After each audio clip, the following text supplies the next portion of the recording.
Today we're going to talk about monatomic ions. You should remember that an ion is an atom with an electrical charge. It could be positive or negative. The monatomic ions we're going to be talking about today are ions consisting of only one atom. Cations, you should recall, are positively charged ions. So when an atom loses electrons or loses negative charge, it becomes more positive.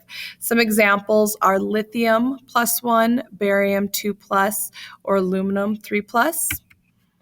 An anion then is the opposite. When an atom gains electrons, it becomes negatively charged. Some examples are nitrogen 3-, sulfur 2-, and chlorine 1-. Recall that when there is no number with our positive or negative symbol, like chlorine here in our subscript, then the 1 is implied. We are going to just do a little check to see that you can find an oxidation number and determine whether an element then becomes a cation or an anion. Recall from last week that an oxidation number is the charge that an element is likely to have based on how many electrons it should gain or lose to have a full valence shell. Remember, most elements are happiest and most stable with a full valence shell. So we'll look at chlorine first. I encourage you to pause and try and find the ion formula and determine whether it's a cation or an anion on your own before just listening to my explanation. So chlorine, if you find chlorine on your periodic table, it's in group 7A, which means it has 7 valence electrons. Chlorine would like to gain an electron in order to have a full valence shell. So chlorine's oxidation number is -1. So the ion formula for chlorine is going to be Cl- or Cl-1. Either would be correct. And because it's a negatively charged ion, chlorine is an anion. We're going to move on to calcium. Calcium's ion formula would be Ca2+. The positive means that it would be a cation. Nitrogen has an ion formula of N-3 or N3-. It would be an anion. Boron has an ion formula of B3+. It would be a cation. Hydrogen. Now remember when we first talked about oxidation numbers, we said that hydrogen is kind of a tricky one because hydrogen has 1 electron and only needs 2 electrons to fill its valence shell because it only has electrons in the first energy level. Hydrogen could actually lose its 1 electron or it could gain 1 electron. Most of the time, hydrogen is going to become a positive ion, so it's going to lose its electron and be a cation. There are times that we'll see it behave differently. And then finally, neon. Neon is, of course, a trick question. There is no ion formula for neon because it does not form an ion. So neon would just simply be Ne, and it would not be a cation or an ion. Or an anion. Remember, neon is in the noble gas family. It already has a full valence shell. It is stable. It is happy. So we're going to talk about nomenclature of ions, and nomenclature is just a fancy word for how we name things. Simple cations are named just by adding the word ion after the element name.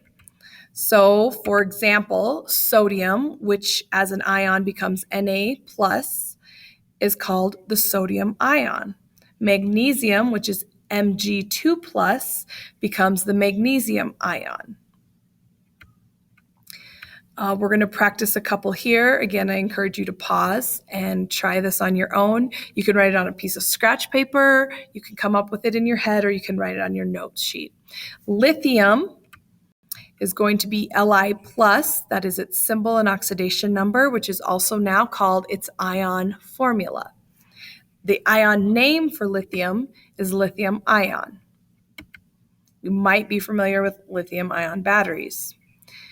Aluminum, if we look at the ion formula for aluminum, it's Al3+. Its ion name is aluminum ion. Cesium. The ion formula for cesium is Cs plus, and the ion name is cesium ion. So you can see no matter the charge of the cation, if it is, as long as it's positive and is a cation, we're just going to add ion to the name. Now we're going to talk about anions. In order to name an anion, it's a little bit more complicated. We are going to actually drop the ending of the name and we're going to replace it with IDE. So you guys are very familiar with the anion chloride. We've talked a lot about sodium and chlorine combining and making sodium chloride. We've never really pointed out how suddenly chlorine's name changes from chlorine to chloride, and that's because it becomes an ion. So for example, if we have fluorine, which has an ion formula of F-1, then we would call it fluoride as an ion name. Nitrogen has an ion formula of N-3, so we would now call it nitride. Let's do some more practice. Phosphorus has an ion formula of P3-, which is phosphide. This is one of the trickiest anions. A lot of people try and call it phosphoride. And honestly, that's the hardest part of this whole thing, is determining where to drop the ending and add IDE. Some of them, it just takes some practice and hearing it to know what sounds right and what doesn't. Oxygen should be a pretty familiar word once you hear it. The ion formula is O2-. The ion name is oxide. Sulfur, the ion formula is S2-, and the ion name is sulfide. Okay, so one more time, how do we tell the difference between anions and cations? Cations are positive. And we are going to just do a little mixed practice before I let you practice on your own. Go ahead and pause the video and make sure that you can determine whether each element becomes an anion or a cation and name it correctly. Nitrogen. Ion formula for nitrogen is N3-, so its ion name is nitride. Potassium. Ion formula for potassium is K+1, so the ion name for potassium is potassium ion.